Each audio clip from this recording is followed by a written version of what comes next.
Hi there, welcome to the next video. In this video, we will learn what are Scrum and Kanban, what makes software development agile, what is Scrum process, what is Kanban process. Scrum and Kanban are the best known of a number of agile software development methodologies. The process of software development is the product owner decides what to build, the development team builds it, and customers use it. What makes software development agile is the work is delivered to the customer in small increments, and importantly, feedback is gathered from customers and fed back into the process. Something that Scrum and Kanban have in common is that both are pull systems.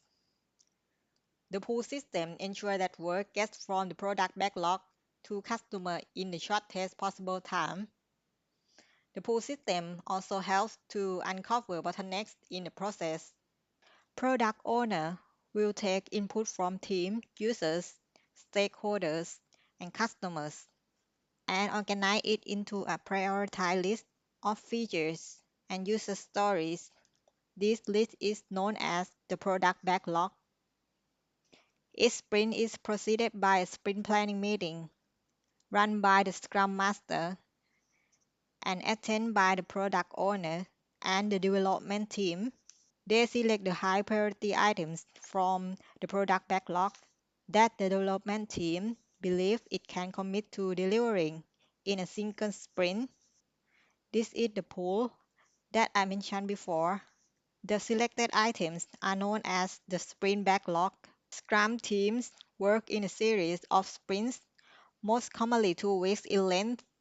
For the next 2 weeks, the development team focuses on working through the items in the sprint backlog.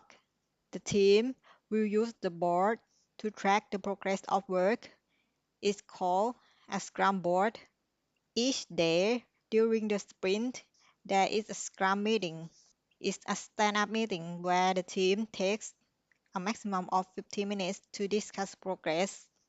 In Scrum, the Scrum Master is the person on the team who is responsible for managing the process and guide the team through the Scrum process. In Kanban, this role is known as the Agile Coach.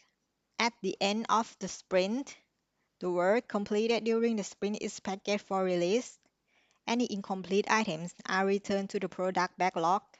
The sprint ends with two rituals: the sprint reveal or sprint demo, which is a demonstration of new functionality to stakeholders, and the sprint retrospective, which is an examination of what went well, what went badly, and what could be improved. And that's Scrum. Kanban does a few things differently.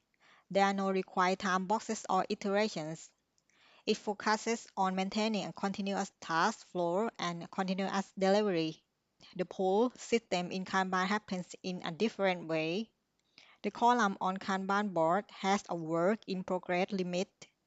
When the limit is met, no new work can enter the column until a task is completed.